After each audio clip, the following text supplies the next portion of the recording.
خۆشەویستانی کورسات نیوز سڵاوتان لێبێ بە خۆشحاڵیەوە لەگەڵ هاوکارانم بەیەکەوە پانۆرامای ئەم شەوتان پێشکەشەکەین. لەشکر کێشەکەی سوپای تورکیا بەردەوامە و هەموو شوێنێک بردومانەکە و ئاگریان لە خاچی هەرێمی کوردستان بەرداوە بە جۆرێک کە بەشێکی زۆری ناوچە گوندنشینەکانی بادینان و سۆران لە ترسی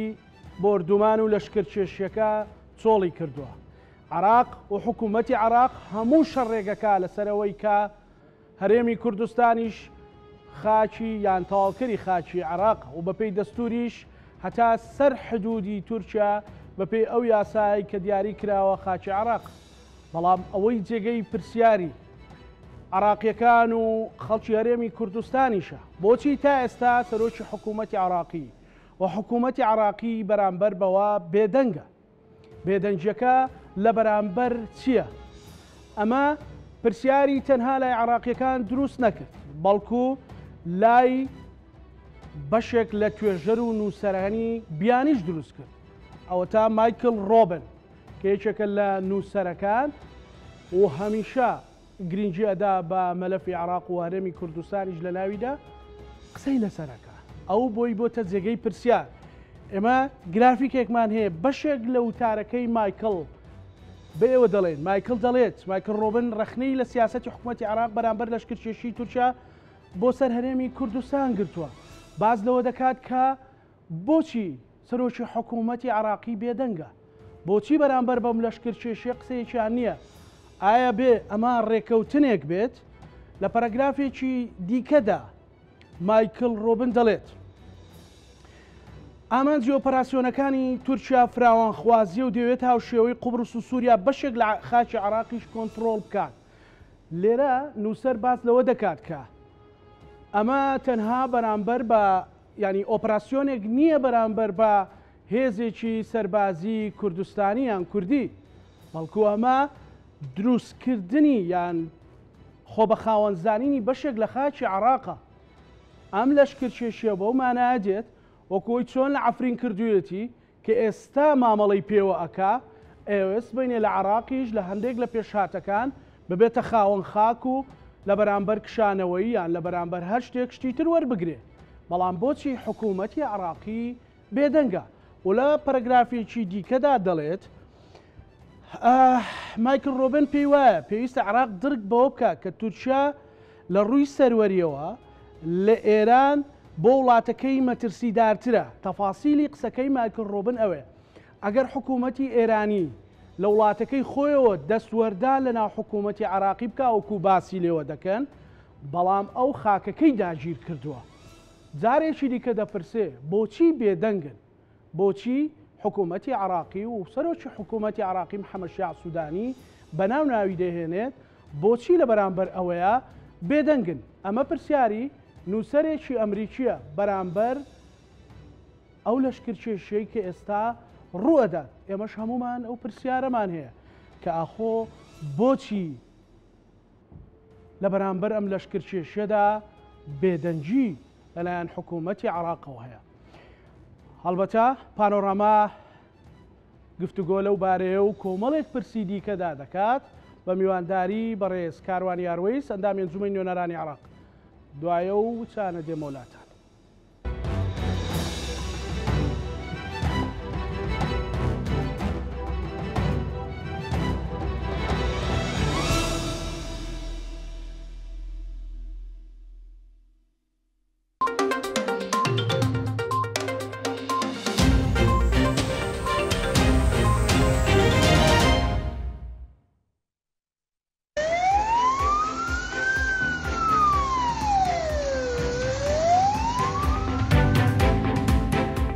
تۆی هاوڵاتی لە هەر شوێنێک بیت دەتوانی لە کاتی ڕووداوەکاندا زانیاری و وێنە و ڤیدۆکانت بنێریت بۆ ڤایبەر و واتسئاپ و تەلیگرام بەم ژمارە تەلەفۆنە 070 736 39 39.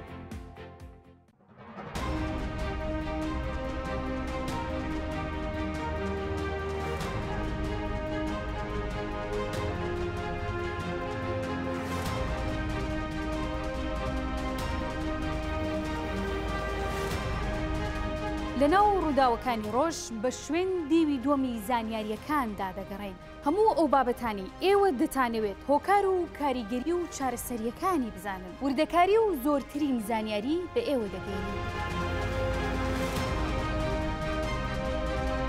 لەگەڵ هەر ڕووداوێکدا وەڵامی پرسیارەکانتان لە بەرپرسان و کەسانی پەیوەندیدار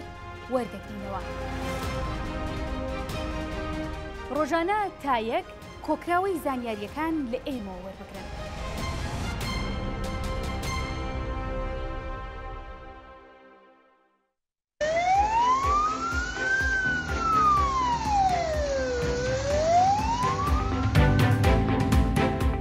تۆی هاوڵاتی لە هەر شوێنێک بیت دەتوانی لە کاتی ڕووداوەکاندا زانیاری و وێنە و ڤیدۆکانت بنێریت بۆ ڤایبەر و واتسئاپ و تەلیگرام بەم ژمارە تەلەفۆنە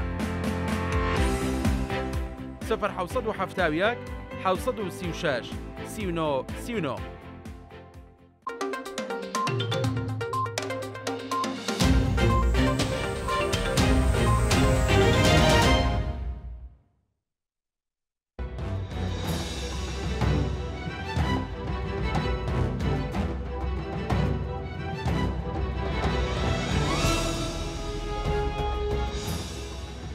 دووبارە سڵاوتان لێبێ گفتوگۆکەین لەگەڵ بە ڕێزکاروان یارۆ سێندامی زومەی نوێنەرانی عێراق. کاکاروان بەخێر بێ. زۆر سپاس. سڵاو لێبێ. سڵاو لێوەش.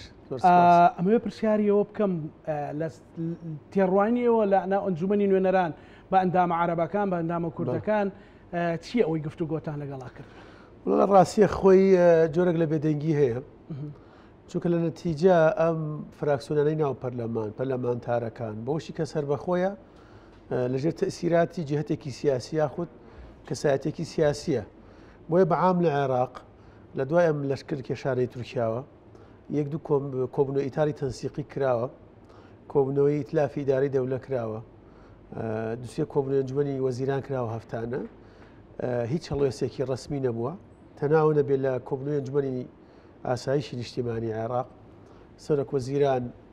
ڕاشکاری ئاسایشی نیشتیمانی ناردا ئەو سنوورانە ئەوە زۆرێک بوو تقریبان لە شۆ تقریبان ئەوە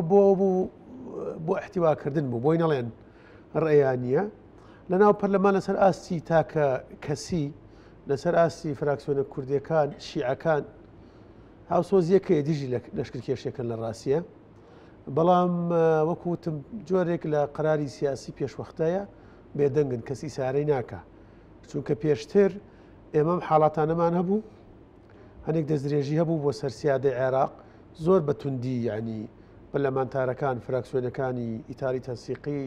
سونەکان هاتنە سەرخەت ئیمزایان کۆکردەوە فشارە لەسەر سەرۆکایەتی پەرلەمان کرد دانیشتنی تایبەت بکرێ بەڵام ئەم جارە وەکو کوردە لە کپ و کڕە کەس قسە ناکە. ئەمە کاکزانە ینی بۆی ڕاشکاوانە قسە بکەین. حکوومەتی عێراقی ئاگداری ورد و درشتی ئەم ئۆپراسیۆنانەیە و بێدەنگەکەی دەلالەتە لەمە لە ڕاستیە. پێش ئەوەی سەرۆکی کۆماری تورکیا بێتە عێراق وەزیری خارجی هات و وەفدی عەسکەریە هاتە عێراق بۆ ئامادەسازی بۆ سەردانەکە و بۆ ئامادەسازی بۆ ئۆپراسیۆنە. سێ بژاردە خسە بەردەم عێراق. بژاردە یەکەم بە یەکەوە عێراق هەرێمی کوردستان تورکیا بۆ ئۆپراسیۆنی هاوبەشکەن ئەمە قورس بوو بە عێراق. بژاردەی دووەم تورکیا ئۆپراسیۆن بکە عێراق لە ڕووی هەواڵگری و لە ڕووی عەسکەری و هاوکاری بکە. بژاردەی سێەم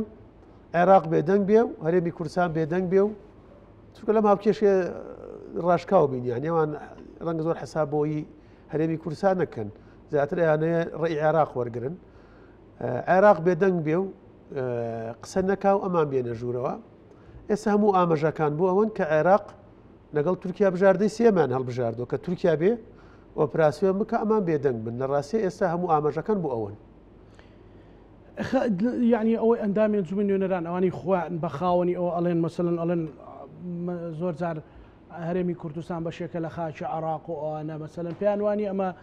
پێشەلکاریە بۆ سەر سیادەی عێراق بۆ سەر سەروەری عێراق بەدڵنایەک و قسە ئەکەن.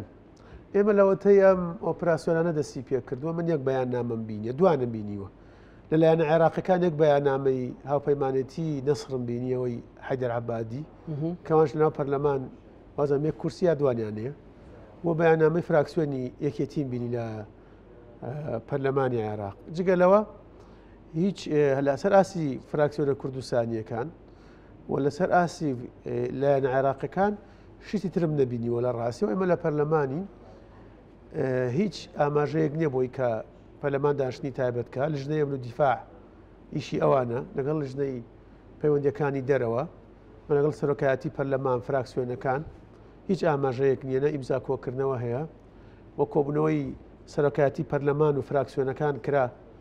کۆبوونەوەی سەرۆکایەتی پەرلەمان و لیژنەکانی پەرلەمانیش کرایە شەمەی ڕابردوو یەکەم ڕۆژی وەرزی نوێی یاسادانانمان بوو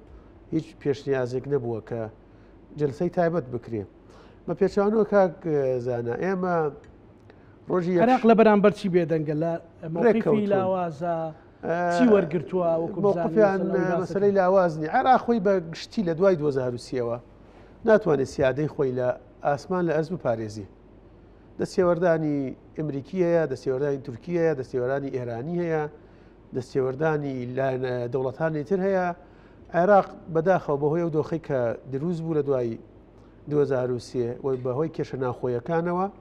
عێراق دەوڵەتێکی با بڵێن پتەوی نەبووە دەوڵەتێکی نەبوو بتوانێت بەهۆی کێشەکان و نەپەرژاوە دەسەرەوەی کە سیادەی خۆی بپارێزی واسڵ لەسەر ئاستی کۆمەڵێ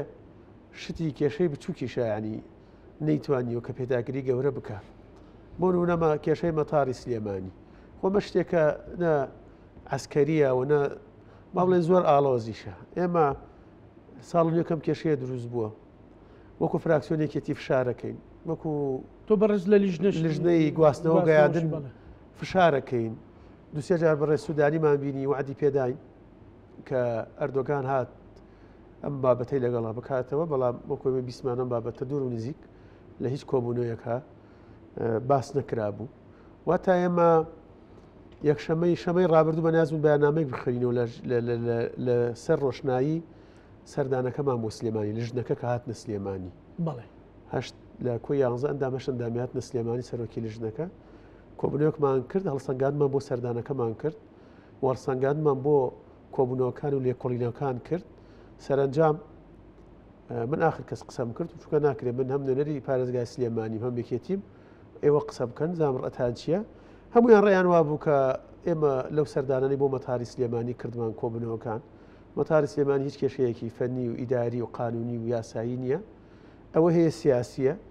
بڕارماندا بەیانامەیەک بخوێنینەوە بڕواکەی ڕۆژی شەمە نەیان یەشتیان یەکشەمە بە زۆر توانیمان بە زۆر فشار مەجالماندن لە ناو جلسەی پەرلەمان بەیانامەیەک بخوێنینەوە بەداخەوە لە کۆی 63 پەرلەمانتاری کورد کە عادەتەن بەیانامە خوێنرێتەوە دێنەوە سن یعنی بۆ هاوپشتی ئەدێن لەگەڵ تاواسن ئێمە تێیدی و بەیانامەیەک یاخود لە شوێن خۆیانەوە هەڵەسن یعنی ئێمە لەگەڵ بڕواکەی لە 63 پەرلەمانتاری کورد 15 پەرلەمانتاری کورد لەگەڵمانەوەستا بوو و هەندێک پەرلەمانتاری شیعەکان لەوانە عەسائە بوو هەندێک پەرلەمانتارانی بەسرە کوتلەی تەسمیمی ئەسعەد عیدانی لەگەڵمانە بوون ئەوانی تر بەداخەوە یا لە قاعەکە بوو ناتن بۆستن یا لە کافتریا بوون یا هەر لە پەرلەمان نەبوون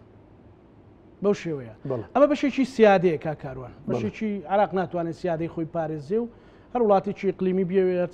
جەندایەکی بەجێبەجێکە بەشێکی دیکە چییە ئەوەی لە ژێرەوە باسەکرێکە بەرامبەر چی عێراقەوەی کردبێ حکوومەتی لە ڕاستیە هەموو هێزەکانی عێراق ئیدارەی بەرژەوەندەکانی خۆیانەدەن و لە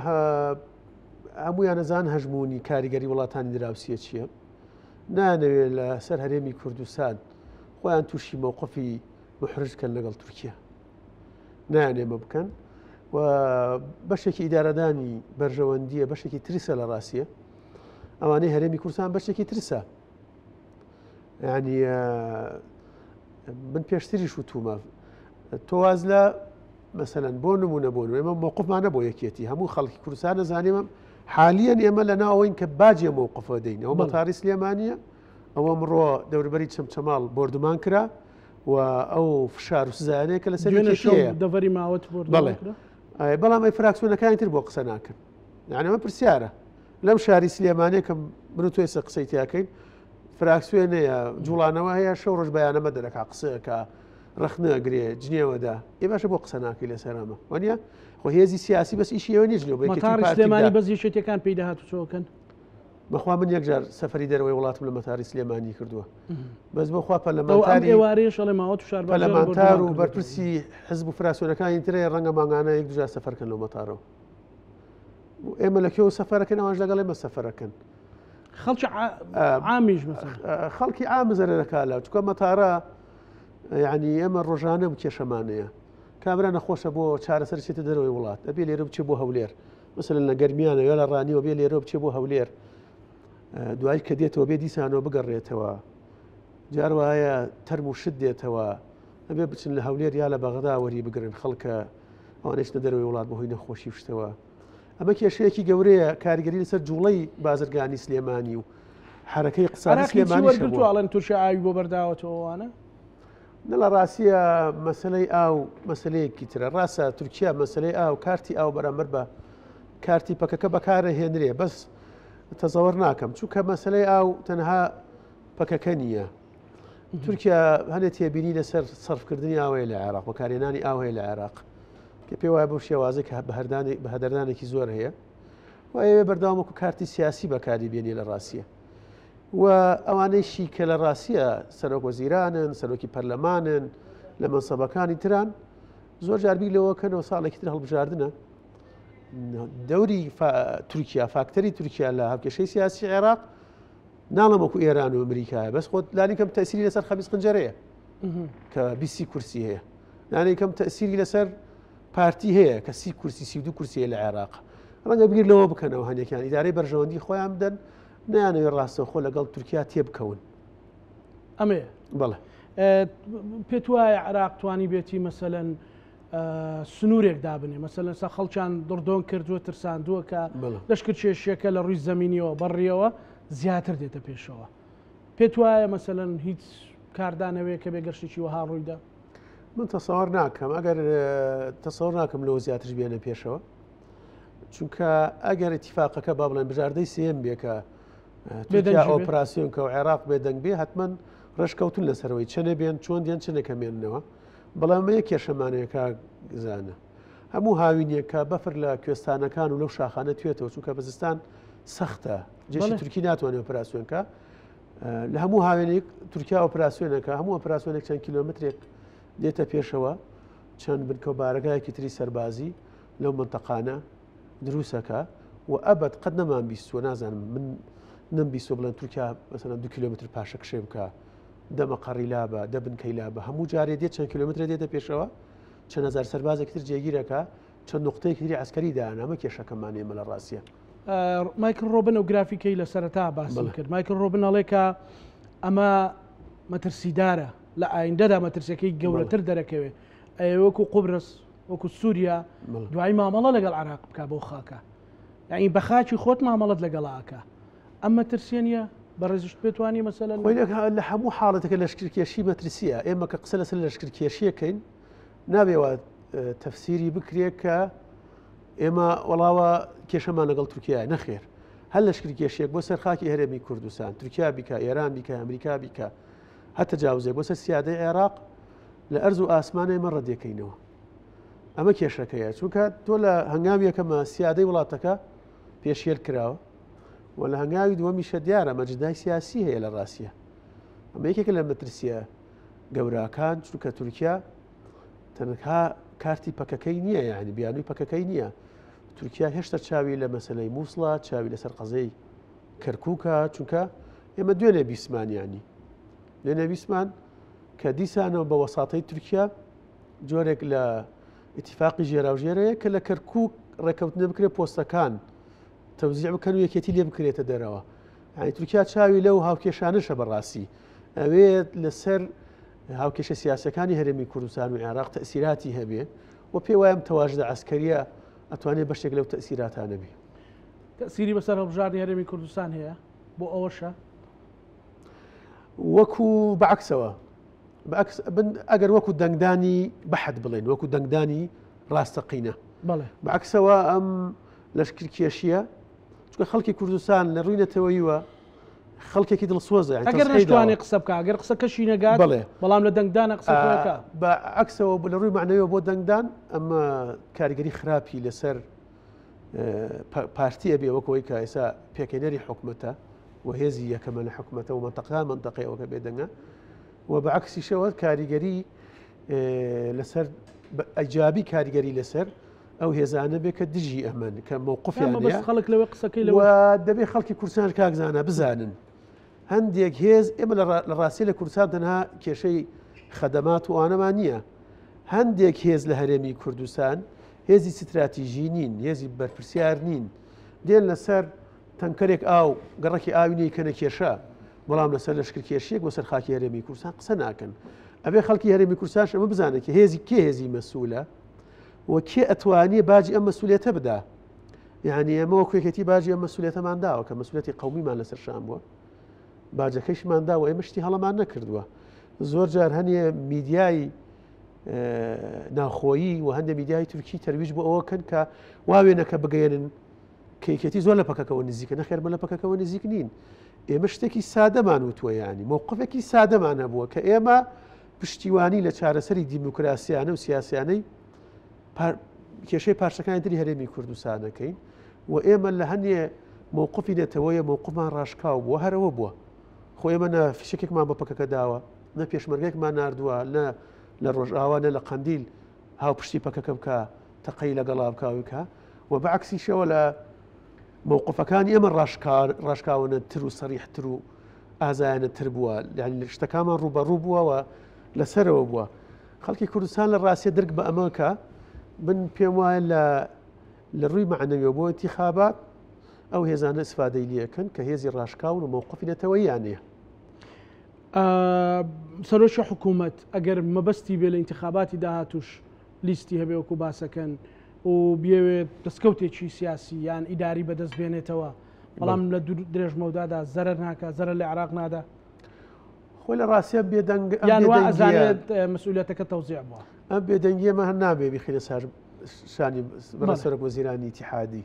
چونکە پەرلەمانەیە هێزەکانن چونکە ئەم تەمسیلی ئیتلافی دارەی دەولەکە ئەم ئیتلافی دارەی دەولە ئەمان تەرشیع کردووە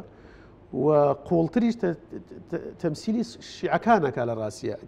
ئیتاری تەنسیقی ئەمانە هیچ مووقفێکیان نەبووە تا ئێستا هیچ مووقفێکیان نەبووە ئەمانە و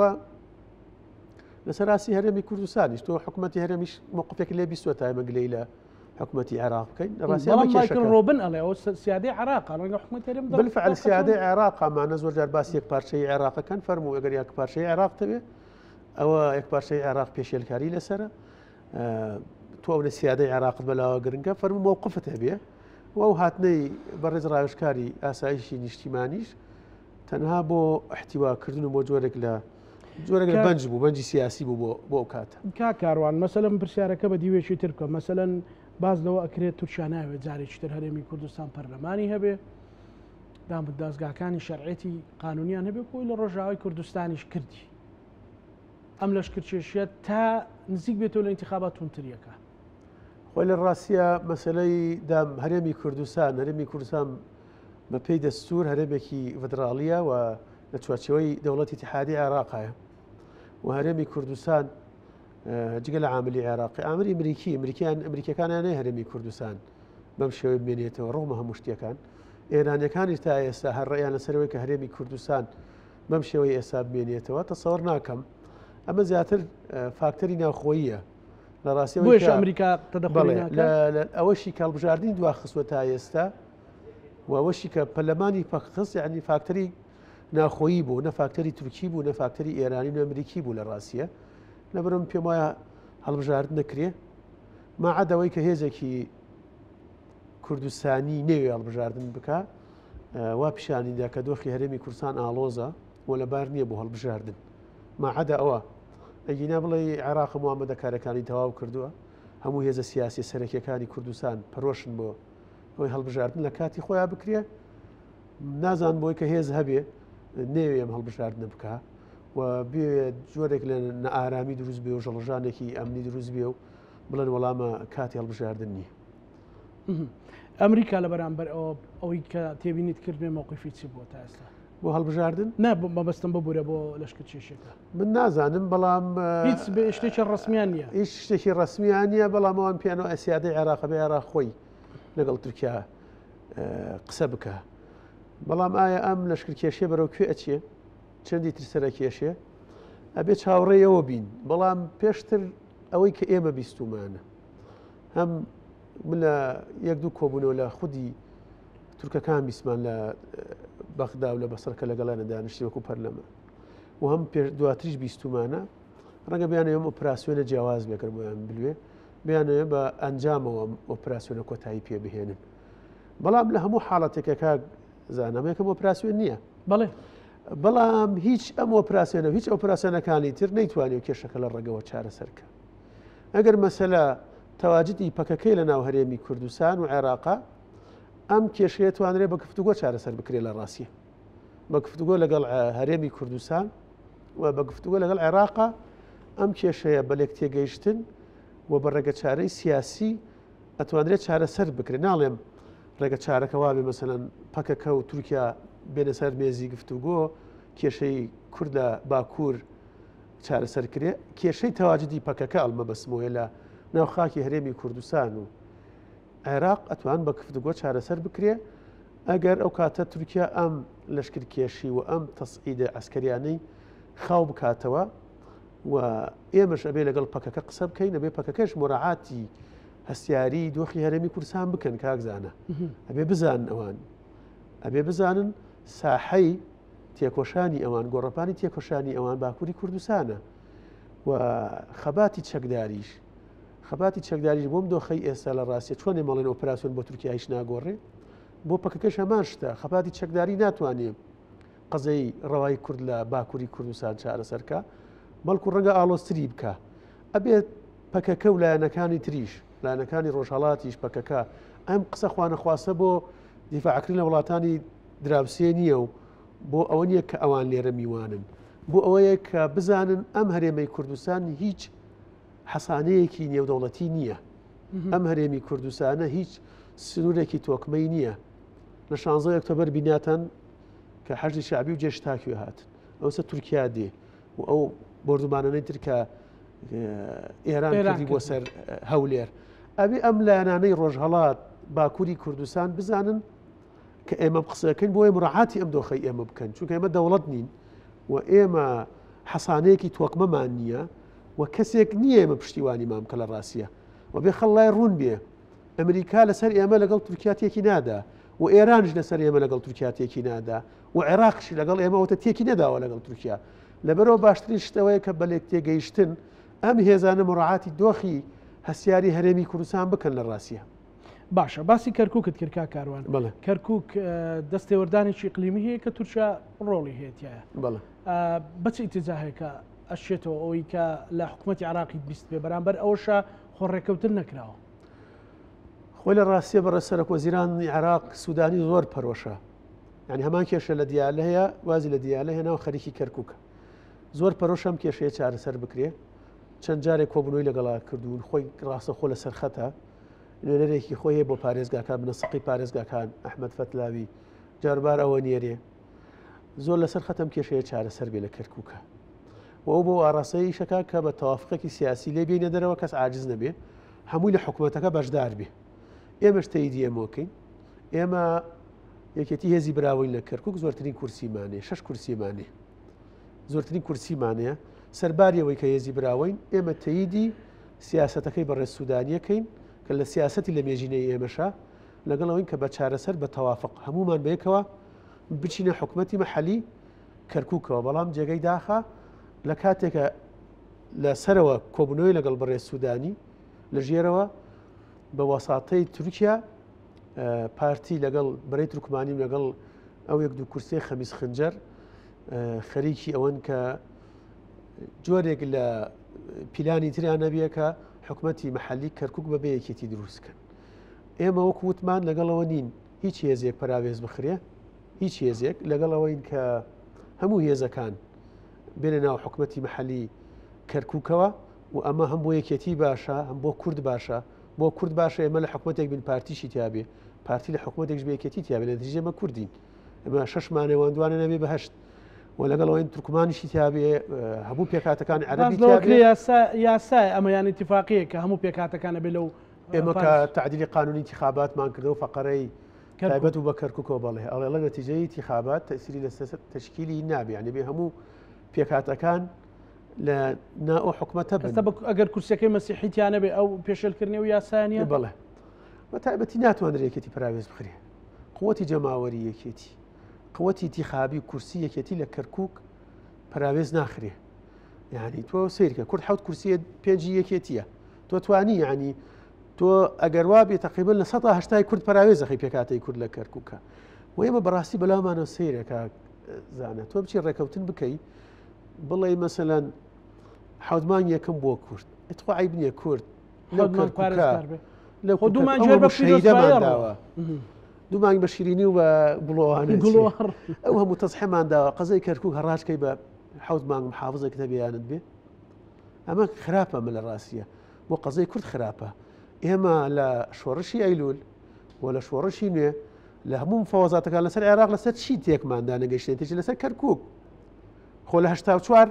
عێراق ڕازی بوو کە کەرکووک نیوەی کەرکووک لە ئینی خاسەوە بدەن بە کورد و وڵا لەمە ئێستا باشترە بۆ هەموو تەزحێشمان نۆدا لە 1984 بۆ 1970 بۆ هەتاوەی کە شەڕی داعش من چەند هزار شەهیدمان لە چەند فەرماندەمان لە کەرکووک شەهید بوو یەکێتی و کورد لەبەرەوە لە ڕاستی عیبەیەکی گەورەیە و هیچ هێزێکی سیاسی کوردی یەکێتیش بەیانی کە من یەکێتی کە پێش هەش کورسیمانێ حەقیەوەمان نییە بە ناوی کردەوە بچین اتفاق بکەین کەرکووک هەڕاشکەین و حەوت مانگ محافظ وەرگین ئەگەر یەکێتیش ئەمە بکە غەڵەتەکە ئەگەر سبەی یەکێتی ئەمەی کرد کە پارتی بەنیازەبیکە غەڵەتەکە و ئێمە لە ڕاستیە کاکزانن ئەمانە ئێمە خۆ ئێستا ئەم شتانە کرێمە لە سەروبەری انتخاباتی عێراقین کوردستانی کوردستان ئەی وەڵا هێمە بە قازان یەکێتی شکێتەوە ئەم پیلانانە لە یەکێتیەکەن لە کەرکووکیانە کورد بکەنە دەرەوە یەکێتی کەنە دەرەوە باشە ئەنجومەنی پارێزگای نینەوە بڵێ ینی دەنجی شەرعی قانونی و دەنجی خۆیان داوە و قایمقامێک و دوو مدیرنا حێبەر یەکێتی کەوتووە پارتی ڕەشەی لێکاڵی پەیوەندیت لەگەڵە بسڕێنن بەس ئەوانە وەرگری یعنی ئەمە بەڕاستی چی ناولێنێ خۆی لە ڕاستیەوە کوتە مەم لە ڕووی یاسایی و دەستوریەوە وەکم عورفەت تەوافقی لە عێراقا هەیە و هەم وەکو قورسایی جەماوەری یەکێتی هەم وەکو کورسیەکانی یەکێتی ژمارە دەنگەکانی یەکێتی هیچ حکوومەتێکی مەحەلی لە کەرکووک بەبێ یەکێتی سەر ناگرێ ناتوانێت بەردەوام بێ ڕەنگە بتوانن پیلانێ بکەن بشنە مەجلیسی محافظەوە و یعنی فرسەت بێنن حکوومەت تشکیلکەن و محافظدانن بەڵام زۆر عمری درێژ نابێ بەبێ یەکێتی لە ڕووی واقعیەوە لە کەرکووک هیچ ناکرێ بۆ نینەوە مەسەلەن خۆ ئەو یاسایەک نییە بڵێن بە تەوافق بێ ئەوەی نینەوە ئێمە کاگزانە هەندێک قومێکە ئێمە لە کەرکووک قورسترە کەرکووک ڕەمزی قەزەی ئێمە بۆ دایمە لە نینەوە ڕاستە ئێمە لە سەهلی نینەوە دەشتی نینەوە هەنێ منەتەقمانەیە مەخمورە مەسەلەن شەنگارە و منتەقەی کوردستانین بەڵام قوڵایە استراتیژیەکەی بۆ کوردستان لە ڕاستیە کەرکووکە کەرکووک دایمە ڕەمزی قەزەی کوردی بۆ لەسەر کەرکووک ئێمە تێکمانداوە لە مفەوەزاتەکانە لەگەڵ حکوومەتێک لە دوایەکانی عێراقا کورکووک قورسترە و محافظی مووسڵ حسەی ئێمەنیە حسەی عەرەبی سونەیە یعنی تابشی شەڕێکیا بکەین لە خواری ئەوە بەیانی ئەنجومەنی محافظە وەرەگری جێگری محافظ وەرەگری دوو قایمقام وەرەگری ئەمە لە ڕووی حزبی و ڕەنگە بۆی مە باش بێ بۆ پارتی خراپێ بۆ پارتی باش بێ بۆی مە خراپ بێ بەڵام لە ڕووی قەومیەوە تەئسیراتی گەورەی نابێ بەڵام کەرکووک تەئسیراتی زۆر گەورەیە بێ لەسەر قەزەی ئەو لێک تێنەگەیشتنیەتی و پارتیش لەسەر پۆستێکی وکو مدیرناحەیە قایمقامێک کاریگەری لەسەر کورد نابێ پێگەی کورد نابێ لە بەغدا بەدڵنیایە پێگەی کورد لاوازەکە لە بەغدا و یعنی بۆی خەڵک بزانیە من لە پەرلەمانی عێراقا نازەم دەورەکانی پێش ئەمە چۆن بووە بەڵام تا ڕادەیەک یەکێتی پارتی جوەرەك لەینیان هەبوو ینی نزیک بوون لە یەکەوە بەتایبەتی تا 2000 تا جەنابی مامجلال لە بەغا تەواجدی هەبووە بۆی خەڵک بزانیە ئەوەی کە ئەو تەوافقی ئەو یەکگردووەی کورد لە بەغا مامجلال بە زۆر لەکاند بووی بە یەکەوە و ئەو تەوافقی لە عێراق لە بینی شیعە و سونە و کوردە هەر مامجلال بە زۆر ڕایگرد بوو و یەکە مامجلال لەمە هەمووی ترازە ئەم 3 ساڵەی کە ئێمە تقریبا 2 ساڵ شتێکە لە بەغدادین کورد زۆر بە قورسی باجی ناکۆکیەکانی خۆی داوە باجەکەی داوە زەرەرەکەی کردووە زەرەری گەورەترەکە ئێستا محەممەد شیع سوودانی هەموو ئێوارێکە بێت جوابی تەلەفۆنێکی هەرێمی کوردستان داتەوە لەسەرەوەی نێڵێ ئەو مدیرناحەیە بۆ یەکێتی بێ ئێمە قبول ناکەین محافظ بۆ یەکێتی بێ ئەمە ئەمە لە بریەوەی خەریکی مادەی 140 چارەسەرکردنی موچە و کێشەی پێشمەرگە و سنوور و لەشکرد کێشی و ئەمە مۆزوع سەیرەکە چییە؟ محەممەد شیع سوودانی دژی ئەوەیە کە حکومت بە بەیەکێتی دروست بکری، بەڵام هێزێکی کوردستانی وەک پارتی لەگەڵەوەیە کە حکومت بە بەیەکێتی دروست بکری. ئەمە يعني ئەمە عینەکەی ئازارەکە یعنی لە ڕووی ئینسان لە ڕووی ئینسانی کورد لە ڕووی وجدانەوە یعنی ئەمە ئازارە لە ڕاستیە. بەڕێز محەممەد شیع سوودانی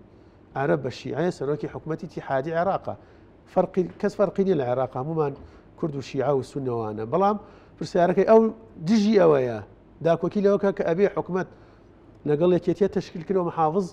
وەکو کوتلەی گەورەترین کوتلەی بەراو بۆ یەکێتی بێ. کەچی پارتی هێزێکی کوردستانیە لە ژێرەوە لەگەڵ خەمیس خنجەر و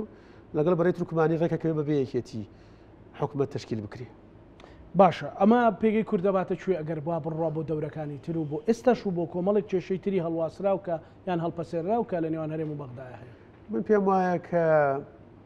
وەزعی هەرێمی کوردستان لەمە خراپترە بێ لەمە باشتر نابێ. بۆ ئەمە یعنی قسەیەک نییە لە خومان و بیکە. کێشەی نێوانێکێتی و پارتی قوڵە ڕاستە ئەتوانین دانیشین بەڵام لە شتە استراتیژیەکان لەسەر کەرکووک یەک دەنگنین، لە بەغدا یەک دەنگنین و لەسەر ئەو لەشکر کێشیانە یەک دەنگنین و لە ڕاستیە لە حکوومەتیشە لە ئیدارەشە ئێمە ناکۆکی زۆر قوڵمانەیە ینی خەڵک درک بەمۆکە بە تایبەتی لەم چەند ساڵی ڕابردە ناکۆکی قوڵمانە بۆ گەیشت بۆی کە یەکێتی بایکۆتی کۆبنەکانی انجمەنی وەزیرانکە و لە بەغداشەوە ڕاگە لە ڕووی ئابووریوە لە ڕووی ئابووریوە باروگزرانی خەڵک معاشوتە سەر عێراق وردە وردەی شەڵا باشترە بێ، بەڵام لە ڕووی سیاسیوە پێگەی هەرێمی کوردستان لێرە لە هەرێم و پێگەی کورد لە هەموو عێراق بڵێن کەرکووک و لە هەموو عێراق و کوردستان من پێم وایە خراپترە بێ بەداخەوە و ڕەنگە لە دوای انتیخاباتیش لە پێش لە دوای انتیخاباتیش ناکۆکیەکان قوڵتر بێتەوە ئەو هاوکێشەی ناو پەرلەمان دروستە بێت تشکیلی حکوومەت چونکە ئێمە ئێسم کێشانەمانەیە خێرە دوای انتیخابات کابینەیەکی تازە دروستکەین و هەر بەم کێشانەوە بەم عەقڵەتی وا چیمان کردن لەبەرەوە پێم وایە دوای انتیخاباتیش مەرحلەیەکی قورسە بێ دۆخی کوردیش ئالۆزە بێ ئالۆزترە بێ بڵێ بەدڵنیایەوە چونکە ئێمە وەکو پێم وتی کەسمان یەکگردو نین یعنی وامان تۆ قەزەی ئێستا ئێمە یەکێتی و پارتی و لایەنەکان در با لە هەرێمی کوردستان کێشەمانە بێ خۆ بێ کۆمەڵە هێڵی سوورمان نەبێ هەڵی سووری نەتەوەیی ئەبێ ئەم هێڵە سوورانە نەپەزێنین یعنی نقطەی مشترەکمان بێ مەسەلەی کەرکووکە مەسەلەی خاکەکەمانە مەسەلەی لە بەغدا کە خەباتی دیموکراسی و دەستوری پەرلەمانی ئێمەیە من پێتەڵێم لە 63 پەرلەمانتاری کورد 15 پەرلەمانتاری کورد ئامادە بۆ دیفاع لە مەتاری سلێمانی بکە کە مەتارێکی کوردستانیە مەتارێکی مەدەنیە لەبەرەوە ئەمە کێشەیە لە ڕاستیە. کاکاروان باسی موچەت کرد ئێستا ئەوەی کە هەیە مەسەلەن ئەڵێن هەموو جارێ بەغدا داوای معلوماتی زیاتر و تەدقیقاتی زیاترەکە ئەمە بیانوە یان هەرێمی کوردستانە بە کۆمەڵک کەم و کوڕی ئەچێتە بەردەم بەغدا و چاودێری دارای عێراق لە ڕاستیە من پێم وایە بەشی هەرە زۆری داواکاری ئیداری و یاسایین ناڵێم حکوومەتی عێراق حکوومەتێکە تەواو بەنیەتێکی پاکەوە لەگەڵ هەرێمی کوردستانە چونکە لە نەتیجەکە ئەگزانە ئێمە کێشەی قوڵمانە بۆ لە وڵاتە و ئێمە پێکاتی جیاوازین و ململانیەمانەیە تۆ بتەوێ حکوومەتی اتحادی مثلەن مۆزەفێکی عەرەب مەسئولێکی عەرەب وەکو بن تۆ بیرکاتەوە بەرامبەر بە هەرێمی کوردستانە خێوانیە و لێرەش وایە لە ڕاستیە لێرەش وایە بڕۆ لەو سەیتەرانە لە بازار لە هەر شوێنێ کا وڵاتە گەڵی عەرەبم لەگەڵ وڵاتێکی کوردە تەعاملی جیاترە دایەگرنە بێ ناوی تەزیلی بکرێ بێ چی بێ بکرێنێ ئیجرئاتە کرێ لەبەرەوە من پێم وایە بەشی زۆری داواکاری قانونی کە عێراقیکە و بێ هەرێمی کوردستانیش لەگەڵ ئەمە یعنی خۆی ڕابێنی و بە حەساسیەتەوە ئەم کێشەیە وەرنەگرێ ئێمە کاکزانە تۆ مۆزەفێک لە وەزارەتێکەوە نەقڵە بێ بۆ وەزارەتێکی کرد لە هەرێمی کوردستان وەڵا 6 مانگەوێ هەتا معاشەکەی نەقڵەکە و داوامەکەی نەقڵەکە و فایلەکەی نەقڵەکە و ڕادی تۆ 1,250,000 مۆزەفت لە پڕە لە کوردستانە خۆ سەر عێراق دوو حکوومەتی جیاواز و سیستەمی جیاواز دوو وەزارەتی مالیەی جیاواز دوو لیستی موچەی جیاواز لە ڕاستیە ئەمە دوو بیرکردنەوەی جیاواز ئەمە کاتی ئەوێ تەنان وازە لە تەوتینەکە شێناوە ئەمە کاتی زۆری ئەوێ من کە قرارەکە دەرچوو تەسری حەکەم داوتم ئەگەر خەڵک پێی وابێ بڕۆ قرار دەرچووە بەیانی ئەمەی جێبەجێ بێ نەخێوانی ئەمە کاتی زۆری ئەوێ و بێ خەڵک ینی ئەم قەناعەتەی هەبێ ڕاستە خەڵک ماندووە خەڵک زۆر باجی ئەم کێشانەیدا بەڵام ئەمە ڕاستیەکەی یعنی 100 بۆ 90 ئەم کێشانە عیلاج بووە تۆ ملاحەزە بکە مانگ بۆ مانکێشەکان عیلاجە بێ وەک کێشەی قایمەی پێشمەرگە وردبینی کرا ئەوە مەسەلەن هی کارەبا بەیانی وازان وەرێگرن هی سەرۆکایەتی پەرلەمان حل بوو هی خانشنی هەفتە حل بووە شەرە موەقەتیش بوو ئەمانە مانگ بۆ مانگەم کێشانە عیلاجە بێ لە ڕاستی ئەڵێ نەمجارە هەرێمی کوردستان زیاتری ناوی زیاتری ناردووە نە عێراق قەزانی هەر ناوێکی زیادە بچێ پێزانی عێراق لە ڕاستیە وەگەر ئەمە بکەن خراپەکەن ئێمە خواخۆمانە معاشی ئەمە بدرێ ئەم ژمارەی کە هەیە تۆ بتێ ژمارە زیادەش بخیتە سەری لە ڕاستی پێڕوانینی خراپ نییە سیاسی بەرامبەر بە حکوومەت هێرێ موچەخۆرە خۆی لە ڕاستیە کاکزانە ئەم کێشەیە لە مەرحلە سیاسەکەی تێپەڕی ئێستا گەر ملاحەزە بکەی کە زەر ناچی نە پەرلەمانتارێ نە وەزیرێ نە سیاسەکی عێراق بڵێ بۆ معاشن هێرن وارەمی کوردستان بۆ معاشی 1,200,000 مۆزەفە نێری بۆ معاشی هەموو پێشمەرگە نێری ئێستا کێشەکان زیاتر بووە بە مالی ڕقەبەی مالی لەگەڵ ڕقەبەی مالی هەرێم وەزارەتی مالی اتحادی لەگەڵ وەزارەتی مالی هەرێم ئەمەیە زیاتر کێشەکە لە سیاسی دەرچووە کێشەی سیاسی نەماوە کێشەکان کێشەی هوەری و مالین ئەمەش کاتی ئەوێوە وەکو وتم 100 بوونەوەتی عیلاج بۆ مردە کێشانەی ماوەمش عیلاجە بێ ئینشەڵڵا ئەبێ حکوومەتی هەرێم خۆی بێ ئەنی کاکاروان لە کۆی گشتی لە لەشکرچێشەوە بۆ شتەکانی تر بڕۆین بەشێکی زۆری پەیوەندی بە خۆمانەوە هەیە بۆ بەناو ماڵی خۆمانەوە هەیە ئەوە نییە لە ڕاستیدا من پێم وایە بەشە هەرە زۆرەکەی پەیوەندی بە وەکوتم عاملی داخلی وایە هەموو شتەکان کە ئێستا ناڵێن هەرێ عێراق زەختی لە هەرێمی کوردستان کردووە و ناڵێن زۆر جاڵ سزای هەرێمی کوردستانی داوانەمی کوردستان بچووکاتەوە ئەوەی عێراق کردوێتی یەکشتی لە خۆیەوە نەکردووە پەرلەمانت بەسەر چووە هەڵبژاردنت نەکردووە هێزێکی کوردستانی فراکسیۆنێکی کوردستانی لە بەغاش کاتی کرد پەرلەمان هەڵوەشایەوە قانونەکەیان بەدڵنی انتخابات نەمانتوانێت قانونە چارەسەکە زوڵمی تیا بوو ئێمەش کاتمان کرد عێراق شکاتی نەکردو لە پەرلەمانتارێکی عەرەب نەیکردووە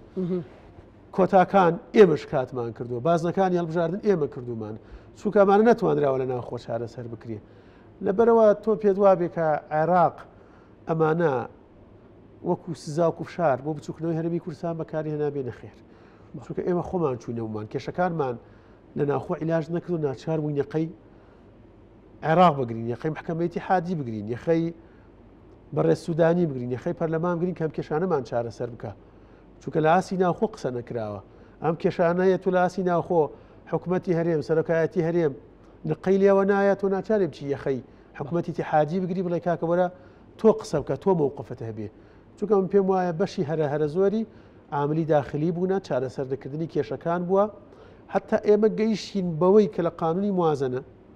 گەیشتین بەوەی کە وەکو فراکسیۆنی یەکێتی داوا بکەین زەمانەت بدرێ بە پارێزگاکان زەمانەت بدرێ بە پارێزگاکان ئەگەر پشکی هەرێمات بە عەدالەت تەوزیع بکرێت